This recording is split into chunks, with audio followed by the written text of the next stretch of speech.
Друзья, приветствую вас касательно той самой встречи ОПЕК, России и США, которая изначально планировалась на понедельник, 6 апреля, потом ее перенесли на четверг, 9 апреля, но проблемой здесь стала позиция Америки и позиция Дональда Трампа, который заявил, что американские нефтепроизводители являются независимыми, давить на них он не может, и поэтому Соединенные Штаты никак не могут и не будут сокращать добычу нефти. Ну то есть, видите, кто больше всех бегал и кричал, что нефтяная война, русские развязали, саудиты разожгли, а кто как бы на самом деле вот все эти процессы их поддерживает по разобщенности и по тому факту, что добыча нефти не сокращается в мире и не приводится в соответствии со спросом. Но получается, что Соединенные Штаты, они как бы и есть тот инициатор всех этих процессов. Но тем не менее, альтернативная встреча запланирована теперь на пятницу 10 апреля.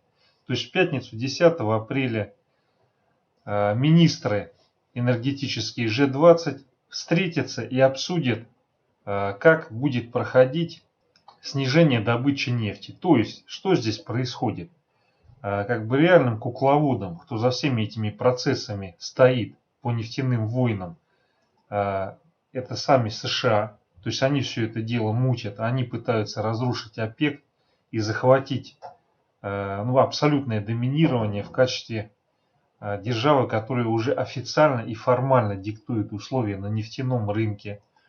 Поэтому они забанили переговоры в формате ОПЕК и сказали, вот мы там на G20 в пятницу будем обсуждать 10 апреля, и давайте вот вы, ребята, кто там из ОПЕК, подтягивайтесь, но это будет не встреча, когда ОПЕК приглашает страны и урегулирует ситуацию с нефтью, а когда министры G20 собираются, приглашают страны нефтедобытчики, и они совещаются и решают эти вопросы наболевшие, которые связаны с тем, как привести в соответствие спрос и предложение на нефтяном рынке. То есть, по сути, получается, Соединенные Штаты, они и есть и организаторы, и бенефициары всего этого процесса. Но казалось бы, какая сущая дикая нелогичность. Штаты, они, в общем-то, одни из стран, которые страдают от этого, потому что у них нефть стоит достаточно дорого к добыче из-за применения сланцевых технологий. Однако здесь речь идет о доминировании, о том, что они разрушают ОПЕК и берут весь мир, весь энергетический мир под контроль. Поэтому на самом деле здесь игра, я думаю, все-таки свеч стоит для Соединенных Штатов. Но понятное дело, что вот эта вот встреча в формате ОПЕК и Россия, она особого смысла не имеет без Соединенных Штатов и Канады, которые ее просаботировали. То есть была запланирована встреча на 6 апреля, на понедельник, потом на четверг, 9 апреля. Но из-за позиции Соединенных Штатов и Канады эти встречи не состоялись. Какие-то договоренности между Россией и саудитами без привлечения к ним США, но они, понятное дело, не имеют никакого значения, потому что США крупнейший добытчик нефти сейчас. И любые достигнутые договоренности со стороны ОПЕК плюс части ограничения добычи нефти, они не приведут к реальному сокращению добычи. Потому что всем этим могут воспользоваться Штаты и Канада, и возникающая брешь в добыче нефти сразу будет заполнена сланцевиками американскими и канадскими. Ну и вот, возвращаясь к громким заявлениям американской прессы о том, что ОПЕК, Россия там развязали нефтяную войну. Вот, в общем-то, реальная картина, какая должна быть цена на нефть для того, чтобы у ряда стран был бездефицитный бюджет. Ну, у России, понятное дело, 42 доллара за баррель. То есть в худшем положении находится Венесуэла, у Саудовской Аравии тоже. В общем-то, здесь не очень простая ситуация, потому что у них все расходы сходятся с доходами только при цене более 80 долларов за баррель. То есть у Российской Федерации в этом плане ситуация получше. То То есть вот эта цифра, она находится на 42 долларах за баррель. Но судя по тому, как продвигаются договоренности, вполне очевидно, кто является бенефициар этой так называемой нефтяной войны и кто, возможно, и явился ее инициатором на самом деле. То есть тут вполне как бы понятно, что, наверное, США как-то это дело синициировали. Так, ну вот добыча российской нефти упала пока на 0,4% и достигла 11 с копейками миллионов баррелей в сутки. Ну и здесь как бы понятно, нефть просто некуда девать, поэтому даже так немножко, но сокращается. Ну и вот, в общем-то, хроника этого процесса о том, что США, они явились инициаторами блокировки этой встречи, которая 9 апреля окончательно объявили, что не будет Америка и Канада участвовать во встрече ОПЕК+, которую на 9 апреля установили. То есть будет новый формат, когда министры G20 в пятницу будут, и министры энергетики G20 в пятницу будут обсуждать, как из этой ситуации выйти. Вот и Саудовская Аравия поставила ультиматум России, что она должна сократить добычу больше всех. Но это, конечно, невыполнимые условия, вполне очевидно. Но здесь как бы камнем преткновения является то, что Саудовская Аравия предлагает отсчитывать снижение от действующей добычи. То есть саудиты, они резко увеличили добычу и говорят, вот мы ее резко увеличили с 9,8 до 12,3, то есть это получается на 25%. И давайте вот мы то, что все вместе будем снижать, мы будем снижать вот с этой цифры. То есть они как бы получается, ну, не совсем честны. То есть надо-то снижать вот с этой цифры, которая была средняя. Они говорят, да, мы давайте вот на всех поделим, но мы будем снижать вот с этой цифры. То есть они как бы заведомо требуют того, что для других крайне невыгодно. Ну и касательно вот этой ситуации, связанной со сделкой ОПЕК и других стран-нефтедобытчиков, то есть здесь прогнозируется, что в любом случае может быть достигнуто соглашение о сокращении суммарной добычи нефти на 10 миллионов баррелей в сутки. В то время как избыток на вес нефти составляет 20 миллионов баррелей в сутки и даже по некоторым оценкам уже 35 миллионов баррелей в сутки. То есть вот эти 35 миллионов баррелей в сутки при 100 миллионов баррелей в сутки потребления мирового до этого, это говорит о том, что потребление нефти упало на 35-40%. То есть вот эти 10 миллионов баррелей, о которых идут споры, как их грамотно распределить, они, получается, вообще капля в море, и при такой ситуации они существенного влияния на соотношение спроса и предложения, на дисбаланс не произведут. Поэтому здесь, конечно, как бы с моей точки зрения, решение вот данного вопроса было бы в идеале заявление о том, что на самом деле вот эти все ребята, которые крупные нефтедобытчики, они сократят добычу даже не на 10 миллионов, а на 20 миллионов, а то и более чем на 20 миллионов баррелей в сутки. А потом уже, ну, сказали и сказали. То есть цены встрепенулись, пока как бы все будут приходить в себя, какое-то время это даст отсрочку. И за это время, в общем-то, начнет далее восстанавливаться мировой спрос. Потом, конечно, в мае, в июне мы увидим, ну скажем так, новый негатив при таком раскладе, потому что реальная нестыковка спроса и предложения, она так или иначе даст о себе знать.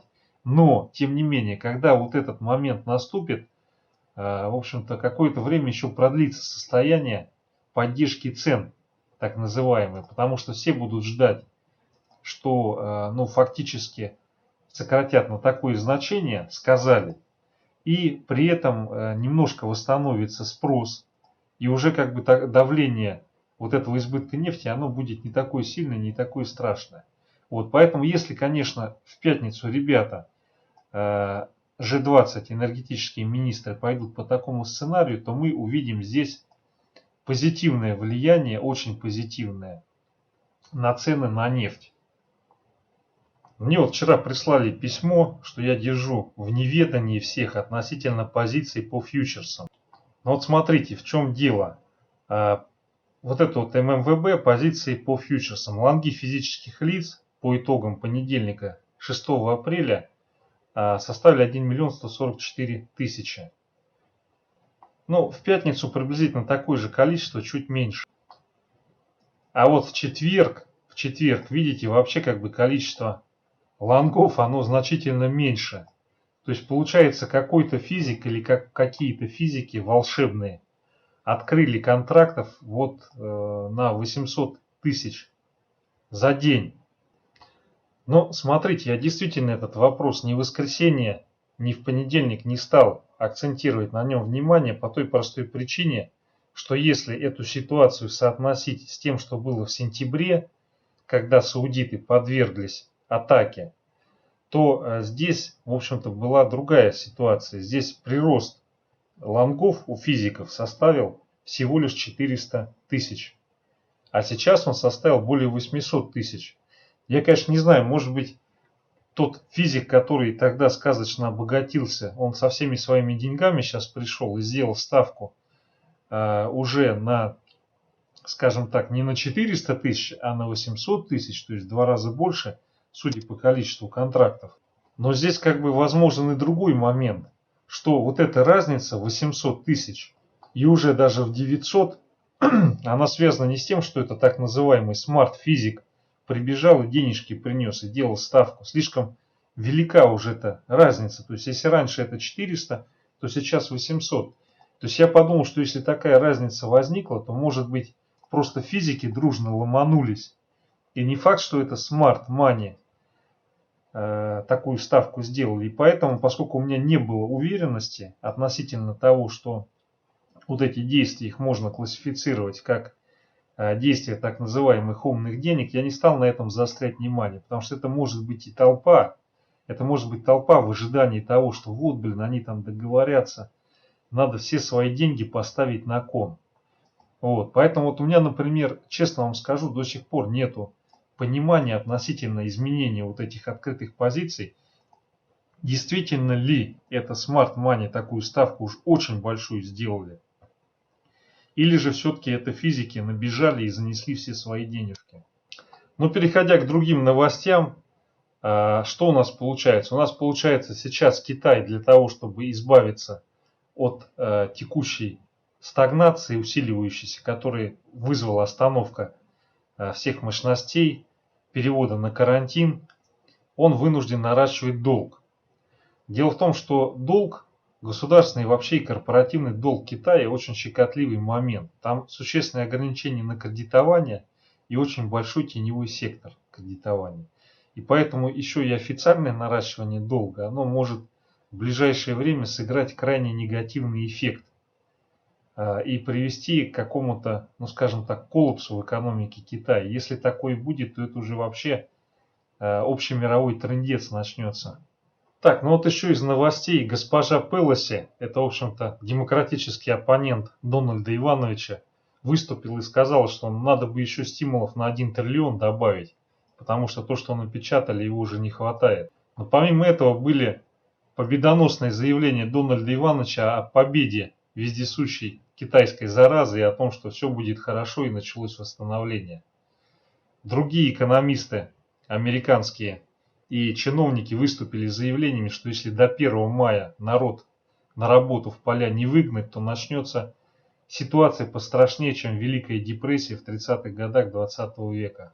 Но на фоне всех этих славных заявлений мы увидели, что S&P, в общем-то, фактически улетел в космос за это время. И сегодня вот уже фьючерсы пытаются пробить 2633. В случае пробоя следующая цель движения составит 2700. Вот такое бурное движение, оно идет на двух обстоятельствах. Первое это то, что Дональд Иванович заявил, что все-таки зараза уже почти побеждена. И второе то, что госпожа Пелоси заявила о свежем триллионе напечатанных денег, который на подходе. Ну и в общем-то этот новый волшебный триллик напечатанных денег унес золото в космос. То То есть оно пробило даже 1720, улетело, ну чуть-чуть 1770 не отработало. И сегодня, я думаю, все-таки будет, наверное, корректировка, потому что новость о всплеске денежной массы, она прошла вчера. Вот сегодня, если никакого трешака в мире не будет, никакого нагоняния страстей не произойдет, то по золоту сегодня должен быть откат от этих значений. Ну и здесь первая точка остановки 1700, и в случае пробития этого диапазона остается цель для корректирующего движения на 1640. Так, ну по S&P, это вот фьючерс, сегодня развернется борьба по пробитию 2633-2640. Если это пробитие на объеме состоится, следующая цель движения 2700, 2710 и потом попытка закрытия вот этого гэпа движения на 2800. Так, ну и Китай, в общем-то, у нас сегодня гэпует. Видите, как хорошо Китай открылся, то есть это в целом благоприятное должно произвести впечатление на российский рынок, особенно на Чермет.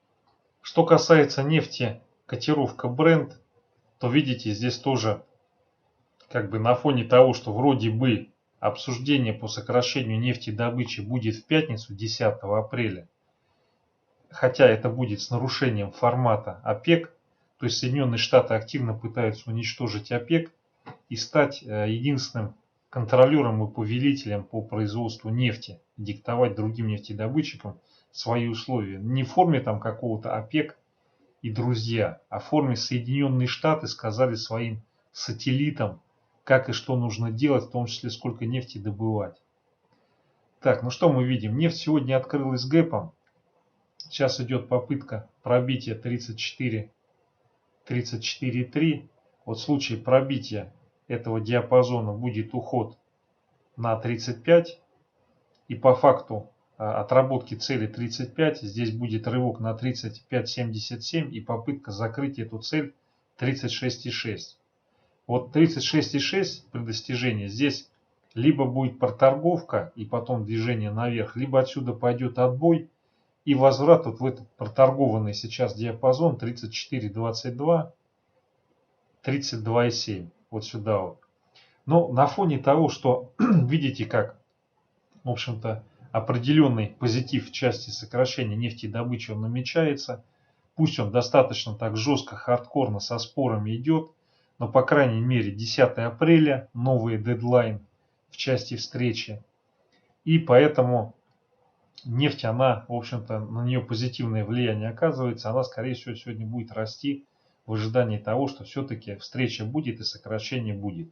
Но это уже будет не встреча ОПЕК и компания, это уже будет встреча США и другие участники G20 в части обсуждения сокращения добычи нефти.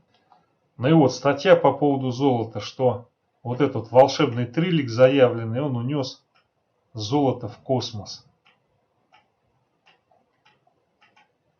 Ну, действительно, как бы печатание денег, оно рано или поздно придет к инфляции, а давнишний универсальный инструмент, который спасает сбережения от инфляции, это драгметаллы и особенно золото. Но такой сильный рост, он, скорее всего, сегодня приведет к откату цен. Посмотрим, я думаю, 1770 сегодня все-таки мы не пойдем. Скорее будет откат в диапазон 1600, 1700-1690 и потом на 1640 заход. Ну и касательно пары доллар-евро, что я здесь хотел сказать. Вот смотрите, вчера мы допадали, дошли до некой логической точки и сильного уровня. То есть, но тем не менее, пробоя вот этого минимума, который 1,0757, так и не произошло. Нарисовали разворотную формацию, и сегодня достаточно высока вероятность того, что вот от того значения, которое было достигнуто вчера, минимальное значение 1,0767, мы увидим отскок, и цель этого отскока по евро-доллар может составить 1,0886. Но даже если быть точным и рассматривать 4-часовик, то здесь первая цель движения для этого отскока 1,0947. Вот здесь сформировалась формация, которая указывает на то, что высока вероятность отсюда отскока евро-доллара. Вот первая цель движения 1,0951. Вот. Ну и в случае, если будет пробой на объеме 1,0767, то здесь уже, конечно, дело будет очень тяжело. Евро выбьют на 1,0709, и потом будет возможно движение на 1,0633, в случае пробития которого цена уйдет ниже.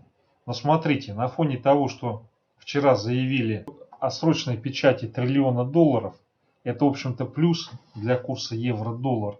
И на фоне этой новости уже как бы могут вполне сходить сюда вот, или даже вот еще две цели есть. 1,1023 и 1,1129. То есть такие вот новости в части печатания денег американцами — это позитивное влияние на курс евро-доллара в плане укрепления евро против доллара. Все, друзья, спасибо за внимание.